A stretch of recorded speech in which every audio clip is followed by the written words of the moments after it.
¿Por qué comunicar audiovisualmente? En lo personal tiene que ver puntualmente con el deseo de contar historias. Lo conté varias veces, que tiene que ver con el hecho de ser del interior. Eso significaba que yo cada vez que venía para vacaciones me llevaba un montón de libros de cine, revistas, estamos hablando de los 80. Entonces este training de ver fotos e imaginar de qué se trataban las películas sin poder verlas, creo que desarrolló un poco mi gusto por contar historias o por imaginar historias.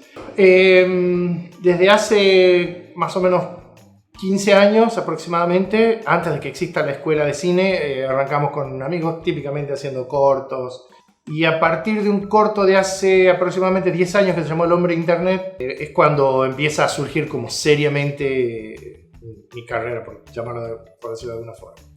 A partir de ahí, el grupo de gente con el que laburo empezamos a trabajar con proyectos que eran de lo que se llamó en aquel momento la TDA, que es la televisión digital abierta, en una serie que se llamó Norte Secreto, que tiene 2 temporadas y que trata de rescatar historias y leyendas, historias desconocidas y leyendas del norte argentino. Muchas de las producciones que se hicieron bajo ese fomento quedaron en un limbo en el que nadie por ahora las puede ver, ni siquiera pueden ser comercializadas porque es parte de la TDA, y la TDA ya no existe, o sea que está en un lugar que nadie sabe cuál es, o sea, nadie sabe dónde están.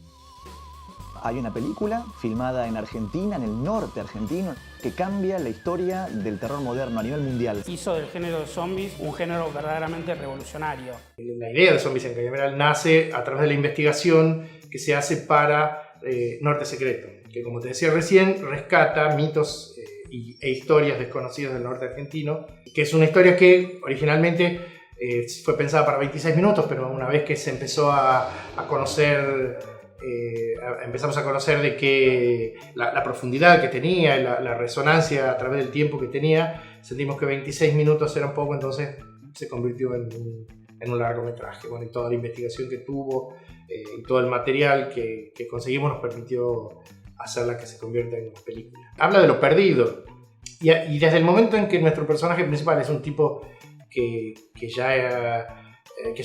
una persona grande y que tiene que se siente defraudado, por decirlo de alguna forma, con la historia artística que le tocó padecer, o sea, la historia del país en realidad, que le tocó padecer, existe una nostalgia por esto del tiempo que no va a volver, se podría decir que es una historia crepuscular. Sin embargo, la presencia de Luciano Saracino, que es el coprotagonista de la historia, le agrega un balance a la historia, que es darle esperanza a este tipo que piensa que su carrera ya está terminada y sin embargo no. Sin embargo, gracias a Luciano, la carrera de Ofelio Linares Montt resurge. Hay material real y hay material recreado. Está bueno decir que la película tiene, como me gusta decir, una gran parte verdad y una gran parte mentira. O sea, me gustaría que el público por ahí pueda dilucidar cuáles son o no, o que la disfrute como tal.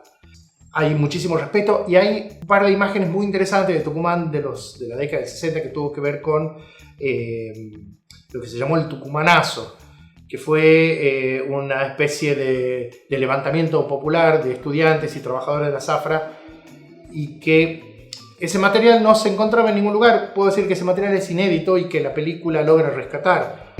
Es muy interesante que mucha gente, gracias a la película, conozca la historia ahora de Tucumán, porque dentro de un marco en el que se habla de muchas cosas, se habla de Romero, se habla de cine de género, se habla de cine clásico, de terror, también se habla de Tucumán. Y está bueno que se filtre dentro de esta narrativa un poco de nuestra historia. Así que en gran parte ahora los espectadores van a tener acceso a conocer parte de nuestra historia, lo cual es en definitiva la función de un documental. Yo creo que alguien había dicho, no recuerdo en este momento quién, que no existe la imparcialidad en el documental. Siempre hay una tendencia voluntaria o involuntaria a veces en elegir qué contar, en dónde pongo la cámara. Ya el hecho de poner la cámara en un lugar es una decisión artística y política, si se quiere. qué mostrar y qué no mostrar habla de hacia dónde va, hacia qué lugar estás direccionando tu mensaje. En que no te quedes con la idea de lo que te estoy mostrando, sino investigar, desarrollar un poco un pensamiento crítico.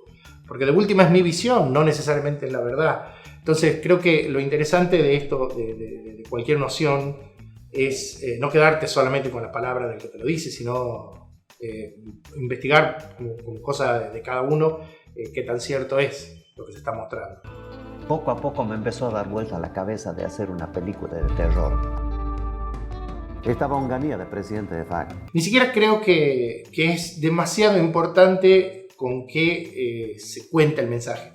Quiero decir esto, o sea, una superproducción o una película filmada con un celular, al fin y al cabo lo único que en lo personal valoro es la historia, lo que tiene para contar.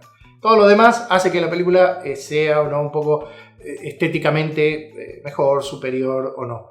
Pero creo que todos conocemos películas de presupuestos altísimos que no dicen nada y películas chiquititas con cero presupuesto que dicen muchísimo. Mi director preferido de todos los tiempos es Scorsese. Martin Scorsese es para mí uno de los más grandes. Rescato, no tanto como realizador, sino como artista, o sea, como tipo apasionado por el arte, a Werner Herzog, que de hecho en la película, en Zombies en el Cañaveral, la relación entre Ofelio Linares Montt, el director, y Manucho Miranda, el productor, se parece mucho a la relación Kinski-Herzog, esa relación de tensión constante, pero que finalmente resultaba como un abono para el producto. Y después me gustaría muchísimo rescatar o recomendar o reconocer a la gente que trabaja en Tucumán, que lo vienen haciendo hace bastante tiempo. Nosotros tuvimos una película que ganó en Cannes, que se llamó Los Dueños. De ahí estos dos directores, cada uno tuvieron después su ópera prima, o sea, hicieron en conjunto y después hicieron películas por separado. Una de ellas estuvo en Mar del Plata junto con Zombies, que es Planta Permanente, la otra es El Moto Arrebatador. Después están los chicos que también vienen elaborando muy bien, que son un grupo bastante independiente, que hizo una película sobre Bazán Frías, otro grupo que trabajó sobre un campamento muy muy interesante que se hace en Tucumán, en una escuela que se llama La Hermandad, se llama el documental. Mi película favorita de todos los tiempos es Taxi Driver, mi película preferida de todos los tiempos, que es una película que hoy sería imposible de hacer. Es una película que lamentablemente yo creo que tiene conceptos que hoy serían como muy discutidos, muy discutidos. Es una película muy compleja, el personaje es muy interesante, pero si bien envejece bastante bien, pero hay algunos conceptos que si la película hubiese sido estrenada el año pasado sería una película totalmente criticada. O sea, tiene un estatus de clásico, pero porque fue filmada a fines de los 70. La estrenamos a sala llena en Nueva York, en el cine Roxy. This was the biggest box office hit in a long time. Zombies en el Cañaveral llevó 10 años. O sea, la película gana en el 2012. La película inicia con la investigación en el 2010. En el 2012 gana un premio que se llama Raimundo Gleiser. Y a lo largo de estos casi 10 años, me preguntaron en varias entrevistas si había pensado en algún momento abandonar el proyecto. Y yo dije que no, porque yo creo que se lo merece y creo que ese es el secreto. Nada, la constancia, estar, hacerlo como sea. Finalmente después la obra es lo que queda. En definitiva creo que al fin lo único que cuenta es haberla terminado. Haber terminado una obra artística ya de por sí es un logro, en sí mismo. En sí mismo es un logro. Más allá después de si está muy bien o está mal, eso son cuestiones muy personales, muy subjetivas. Pero valoro muchísimo. Aún así no me guste la película o no me guste la obra en general, el hecho, o sea, respeto muchísimo el hecho de que alguien haya mostrado una parte suya a los demás a través de una obra artística. Eso lo valoro muchísimo. Y esto, para cerrar, requiere de muchísima constancia, especialmente los que nos toca filmar en Argentina y mucho más en el interior.